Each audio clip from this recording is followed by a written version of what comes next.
Shalom Elohim, haleluya, puji nama Tuhan. Semangat pagi Bapak Ibu Saudara yang dikasihi Tuhan kita, Yesus Kristus. Jumpa lagi bersama saya Pendeta Samuel Mabuntu dalam Renungan Pagi ke 1963 hari Renungan Pagi ini mengudara.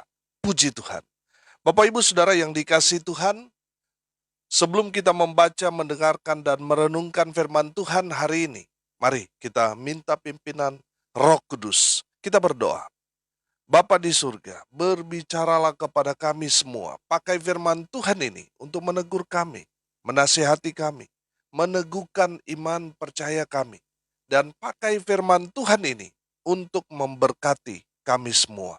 Di dalam nama Tuhan Yesus yang adalah firman Allah yang hidup, kami berdoa. Amin. Haleluya. Bapak Ibu Saudara yang dikasihi Tuhan, bersama dengan saya kita akan belajar Alkitab dari kitab Kejadian sampai kitab Wahyu. Mari buka Alkitab kita dalam kitab 2 Tawarik pasal 33 ayat 1 sampai ayat 16. Di bawah perikop Raja Manase. Demikian firman Tuhan. Manase berumur 12 tahun pada waktu ia menjadi raja, dan 55 tahun lamanya ia memerintah di Yerusalem. Ia melakukan apa yang jahat di mata Tuhan, sesuai dengan perbuatan keji bangsa-bangsa yang telah dihalaukan Tuhan dari depan orang Israel. Ia mendirikan kembali bukit-bukit pengorbanan yang telah dirobohkan oleh Hizkia ayahnya. Ia membangun mesbah-mesbah untuk para Baal, membuat patung-patung Asyera, dan sujud menyembah kepada segenap tentara langit dan beribadah kepadanya. Ia mendirikan mesbah-mesbah di rumah Tuhan, walaupun sehubungan dengan rumah itu Tuhan telah berfirman, "Di Yerusalem namaku akan tinggal untuk selama-lamanya." Dan ia mendirikan juga mesbah-mesbah bagi segenap tentara langit di kedua pelataran rumah Tuhan. Bahkan ia mempersembahkan anak-anaknya sebagai korban dalam api di Lebak Ben Hinom. Ia melakukan ramal, telaah, dan sihir, dan menghubungi para pemanggil arwah dan para pemanggil roh peramal. Ia melakukan banyak yang jahat di mata Tuhan, sehingga ia menimbulkan sakit hatinya. Ia menaruh juga patung berhala yang telah dibuatnya dalam rumah Allah.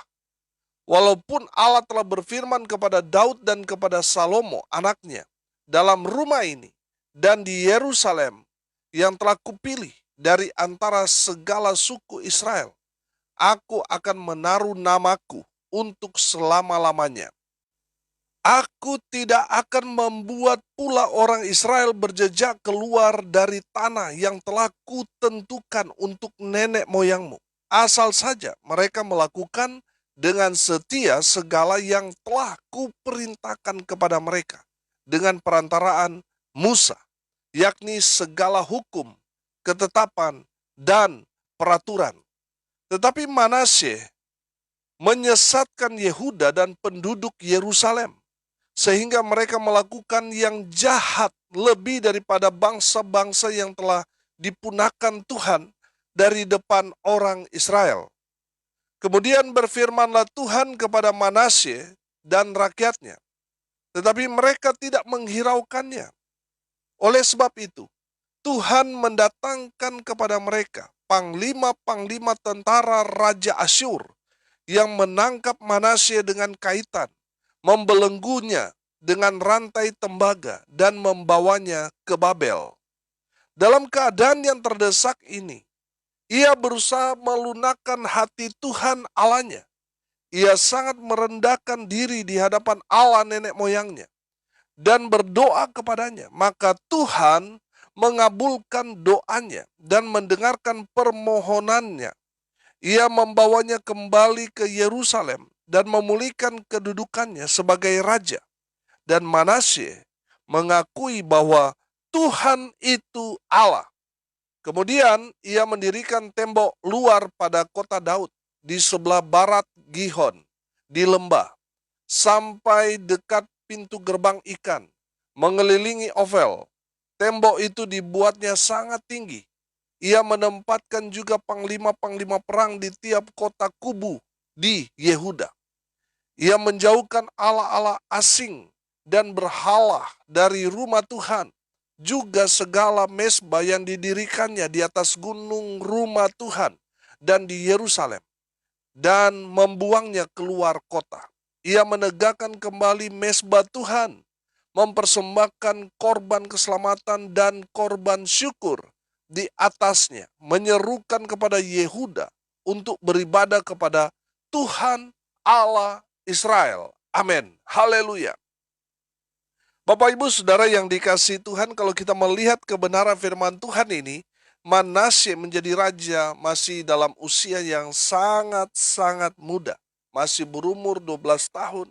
Tetapi dia kemudian dipilih untuk menjadi raja yang menggantikan Hizkia. Saudara yang dikasihi Tuhan, saya melihat di sini bahwa Manasye melakukan apa yang jahat di mata Tuhan. Manasye menyakiti hati Tuhan dengan mendirikan kembali bukit-bukit pengorbanan dan mesbah-mesbah untuk Baal. Manasye menajiskan pelataran rumah Tuhan dengan membangun mesbah untuk para tentara langit. Manasye bahkan mengorbankan anak-anaknya sebagai korban dalam api untuk dipersembahkan kepada dewa, kepada Baal. Manasye melakukan hal yang sangat-sangat keji, menjijikan di hadapan Tuhan.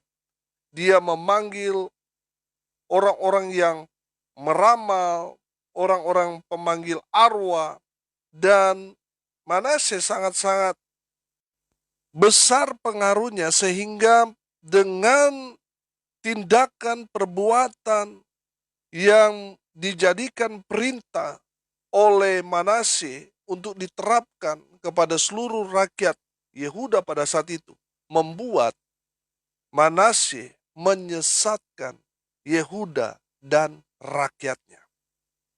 Akibatnya saudara, di ayat 10 dan di ayat 11, firman Tuhan berkata, kemudian berfirmanlah Tuhan kepada Manasye dan rakyatnya, tetapi mereka tidak menghiraukannya.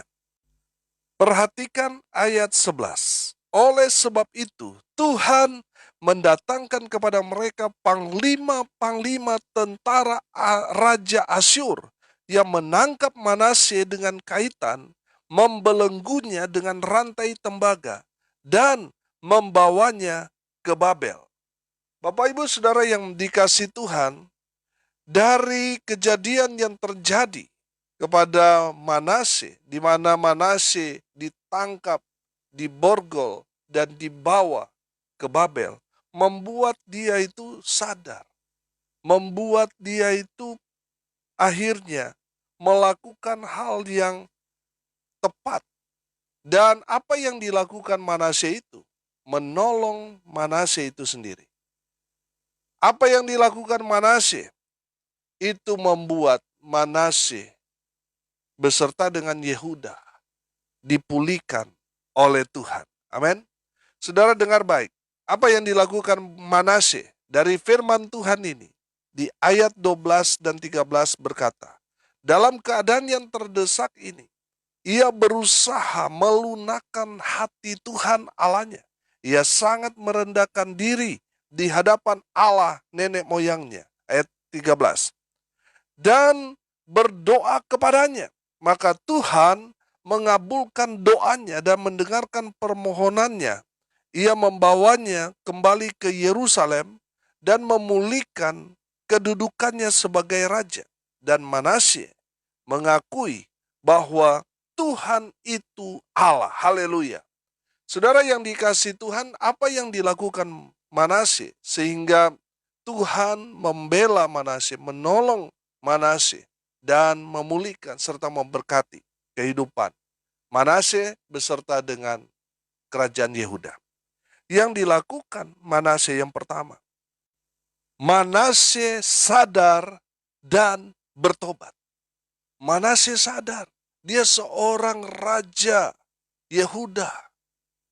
Dia memiliki ayah yang hebat, luar biasa, yang hidup takut Tuhan dan Tuhan memberkati dengan luar biasa. Ayah daripada Manasye adalah Hizkia. Sehingga di dalam perjalanan ke Babel, Manasye merenungkan nasibnya. Dan ada kemungkinan Tuhan mengingatkan dia tentang masa kecilnya, bagaimana dia melihat ayahnya betul-betul hidup takut akan Tuhan, mencari Tuhan selalu dalam kehidupannya, sehingga Tuhan memberkati Hizkia. Nah, dari perjalanan dari Yerusalem ke Babel, di sana terjadi perenungan akan pribadi Manasye. Sehingga Manasye sadar dan dia mengambil langkah yang tepat, yaitu bertobat. Saudara yang dikasihi Tuhan, kalau saat ini saudara mengeluh dengan masalah, persoalan, pergumulan yang saudara alami, saudara yang dikasihi Tuhan, Tuhan mau saudara sadar. Sadar diri dan bertobat. Supaya apa? Tuhan memulihkan keadaan saudara. Amin. Bapak Ibu Saudara yang dikasihi Tuhan, banyak orang nggak sadar-sadar. Sudah salah, tapi nggak sadar, saudara. Saudara yang dikasihi Tuhan, saya percaya saudara, saudara pernah mengalami, bahkan mungkin juga itu adalah bagian dari sahabat teman yang ada dalam komunitas kita. Kita sudah tahu bahwa dia salah dalam tindakan, dalam ucapan, tapi tidak sadar-sadar. Saudara belajar dari Manasye. Manasye melihat bahwa apa yang terjadi pada dirinya, dia seorang raja, tetapi dia dibelenggu dan dibawa ke Babel, hendak ditawan atau diasingkan. Saudara yang dikasihi Tuhan, melihat apa yang terjadi pada dirinya, Raja Manasye yang tadinya melakukan apa yang jahat di mata Tuhan, yang tidak hidup takut akan Tuhan, di dalam perjalanan ke Babel itu, Manasye sadar dan bertobat. Amin. Saudara yang dikasihi Tuhan, kalau saudara mau dipulihkan, sadar dan bertobatlah. Maka Tuhan akan memulihkan keadaan saudara. Amin. Yang kedua saudara, apa yang dilakukan Manasye? Yang kedua, firman Tuhan di ayat 12, perhatikan. Ia sangat apa? Merendahkan diri di hadapan Allah nenek moyangnya. Tadi dia memang begitu sombongnya saudara. Dia nggak pernah cari Tuhan. Dia betul-betul angkuh karena di masa mudanya masih 12 tahun terus jadi pemimpin selama 55 tahun. Wah, ini membuat Raja Manasye ini tinggi hati. Sehingga dia nggak perlu cari Tuhan. Dia malah selalu melakukan hal-hal yang bertentangan dengan firman Tuhan. Dia berbuat hal-hal yang menyakiti hati Tuhan. Saudara yang dikasihi Tuhan, dengar ini baik-baik. Setelah dia melihat bahwa situasi pada saat itu sangat sulit buat Manasye, membuat Manasye itu sadar, bertobat, dan apa? Merendahkan dirinya di hadapan Tuhan. Saudara yang dikasihi Tuhan, kalau kita mau dipulihkan, mari belajar merendahkan diri di hadapan Tuhan. Kita belajar saudara bahwa Tuhan itu membenci orang yang tinggi hati. Tetapi apa? Mengasihi orang yang rendah hati. Di saat kita merendahkan diri, merendahkan hati kita, Tuhan yang akan mengangkat kita. Tuhan yang akan mempromosikan saudara dan saya. Kalau apa saudara? Kita merendahkan diri di hadapan Tuhan. Saudara yang dikasihi Tuhan, saya terlalu percaya. Ketika kita merendahkan diri di hadapan Tuhan, kita sadar bahwa kita itu ternyata bukan siapa-siapa. Kita ini hanya debu tanah, saudara. Tidak ada artinya apa-apa. Saudara yang dikasih Tuhan, jangan merasa penting, jangan merasa hebat, saudara. Karena itu yang Tuhan paling benci. Mari kita mau belajar merendahkan diri kita di hadapan Tuhan. Kita mau memposisikan diri kita bahwa kita ini hanya debu. Kita ini bukan siapa-siapa. Tuhan mau kita, walaupun sudah diberkati, dipercaya pelayanan yang luar biasa, tetap rendah hati. Tetap rendahkan dirimu di hadapan Tuhan.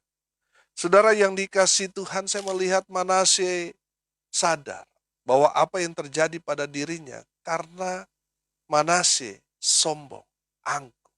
Makanya dia seorang raja, ditangkap dan dibelenggu, diborgol, dan diangkut dibawa ke Babel. Tapi saudara, dalam perjalanan itu, Tuhan memproses Manasye. Karena Manasye merendahkan dirinya di hadapan Tuhan. Sehingga Tuhan memulihkan keadaan dia. Amin.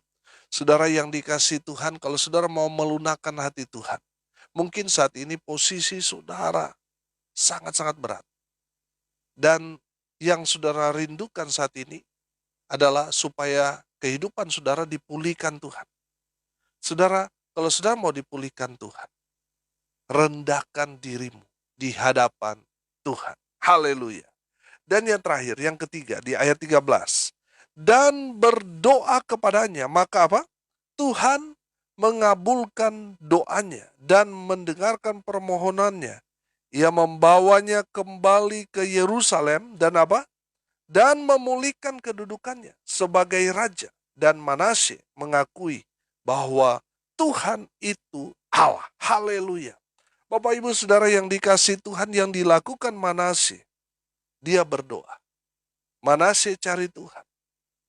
Manasye masih dengan jelas dalam pemikirannya dia di masa lalu bagaimana ayahnya Raja Hizkia berdoa mencari Tuhan dan Tuhan menolong, membela perkaranya dan memberkati kehidupan Hizkia, Raja Yehuda yang tidak lain adalah ayah dari Manasye. Bapak Ibu Saudara yang dikasih Tuhan, di saat Manasye itu berdoa, Tuhan mendengarkan doa Manasye. Karena apa? Manasye sudah sadar, sudah bertobat, merendahkan diri. Makanya doanya Tuhan dengar. Amin. Saudara, kalau saat ini apa yang saudara doakan Tuhan belum jawab, itu mungkin karena saudara masih hidup dalam dosa. Yang membuat kita itu jauh dari Tuhan itu kan dosa, saudara. Makanya kita perlu mengambil sikap sadar dan bertobat. Dan yang kedua, merendahkan diri kita di hadapan Tuhan, baru kita berdoa. Doa kita pasti Tuhan dengar. Pasti juga Tuhan jawab. Tuhan mendengar doa Manasye. Dan Tuhan memulihkan keadaan Manasye yang menjadi tawanan dari Asyur yang hendak membawa dia ke Babel. Tuhan memulihkan keadaannya. Manasye kembali menjadi raja Yehuda. Saudara yang dikasih Tuhan, saya melihat di sini bahwa Manasye sungguh-sungguh berdoa. Makanya Tuhan dengar doanya. Amin. Kalau saudara, doa-doa saudara Tuhan belum jawab, itu mungkin karena saudara tidak sungguh-sungguh berdoa. Bapak Ibu Saudara yang dikasih Tuhan, yang dilakukan Manasye sangat-sangat tepat. Karena dia mencari Tuhan, dia berdoa. Dan Tuhan mendengar doanya, Tuhan memulihkan keadaannya. Kalau saat ini saudara sedang membutuhkan pemulihan, baik itu pemulihan dalam rumah tangga saudara, perekonomian saudara, pemulihan dalam hubungan saudara bersaudara, saudara bawa dalam doa. Doakan sungguh-sungguh. Dan saya percaya, pasti Tuhan akan pulihkan kehidupan saudara dan saya. Amin. Haleluya. Bapak Ibu, dari cerita Manasye, kita akhirnya dapat mengambil satu kesimpulan begini. Tidak penting bagaimana cara saudara memulai hidup ini. Itu tidak penting bagaimana saudara memulainya. Yang paling penting adalah bagaimana kita mengakhiri hidup kita ini. Saudara lihat, firman Tuhan ini mencatat bahwa Manasye sejak dia masih muda, dia sudah melakukan hal-hal yang jahat di mata Tuhan. Dia melakukan hal-hal yang menyakiti hati Tuhan. Hal-hal yang keji, yang kotor. Tapi pada akhirnya Tuhan memulihkan keadaan dia. Kenapa? Karena dia sadar, dia bertobat, dia merendahkan diri di hadapan Tuhan, dan membangun hubungan dengan Tuhan. Amin. Cara bagaimana membangun hubungan dengan Tuhan? Berdoa. Dengan berdoa kita berarti cari Tuhan. Dengan berdoa berarti kita betul-betul berserah diri kepada Tuhan. Biar Tuhan yang menolong kita, menyelesaikan semua masalah persoalan pergumulan kita. Amin. Haleluya. Hari ini kita belajar, Bapak Ibu Saudara. Apa yang dilakukan Manasye menjadi pelajaran berharga buat kita. Mungkin saat ini saudara merasakan murka Tuhan karena saudara sama seperti Manasye, melakukan apa yang jahat di mata Tuhan, melakukan hal-hal yang keji bagi Tuhan, sehingga saudara seperti orang yang kena murka Tuhan. Saudara, kalau saudara mendengar kebenaran firman Tuhan ini, itu menandakan Tuhan mengasihi saudara. Tuhan masih memberi saudara kesempatan. Supaya apa? Saudara sadar dan bertobat. Ambil sikap merendahkan diri di hadapan Tuhan. Dan berdoalah. Maka firman Tuhan ini akan berlaku buat saudara. Apa yang terjadi kepada Manasye? Pada akhirnya Manasye hidupnya dipulihkan. Yehuda dipulihkan. Karena apa? Karena Manasye berdoa sungguh-sungguh kepada Tuhan. Dan Tuhan mendengar doa dari Manasye dan memulihkan keadaan Manasye. Dan saya percaya itu juga yang akan terjadi dalam kehidupan saudara dan saya. Kita akan dipulihkan dalam segala hal. Haleluya. Mari kita berdoa. Terima kasih Bapa di surga atas kebenaran firman yang sangat memberkati kami. Berkati semua pendengar dimanapun mereka berada. Berkati hidup mereka, masa muda mereka diberkati, usaha pekerjaan mereka diberkati, dibuat beruntung berhasil. Rumah tangga mereka betul-betul diberkati. Kalaupun ada rumah tangga yang sedang ada dalam masalah, pulihkan keadaan mereka ya Bapa. Dalam nama Yesus, mereka yang sakit disembuhkan, mereka yang lemah dikuatkan, hibur mereka yang saat ini sedang berduka cita. Dan biarlah hamba berdoa, mereka yang hari ini berulang tahun diberkati dengan umur panjang, kesehatan, kekuatan dari Tuhan, menyertai dalam setiap langkah kaki mereka. Dan hamba berdoa biarlah berkat dari surga turun, memenuhi semua pendengar. Bapak Ibu Saudara yang dikasihi Tuhan, arahkanlah hatimu dan terimalah berkat dari Tuhan Yesus. Tuhan memberkati engkau dan melindungi engkau. Tuhan menyinari engkau dengan wajahnya dan memberi engkau kasih karunia.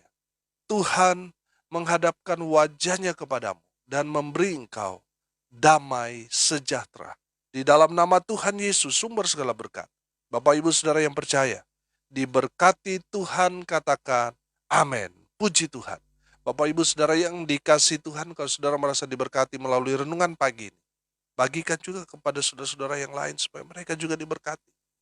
Karena untuk itulah kita dipanggil untuk jadi berkat. Salam kasih dari Bali, saya Pendeta Samuel Mawuntu. Sampai jumpa besok pagi. Tuhan Yesus memberkati kita semua. Haleluya.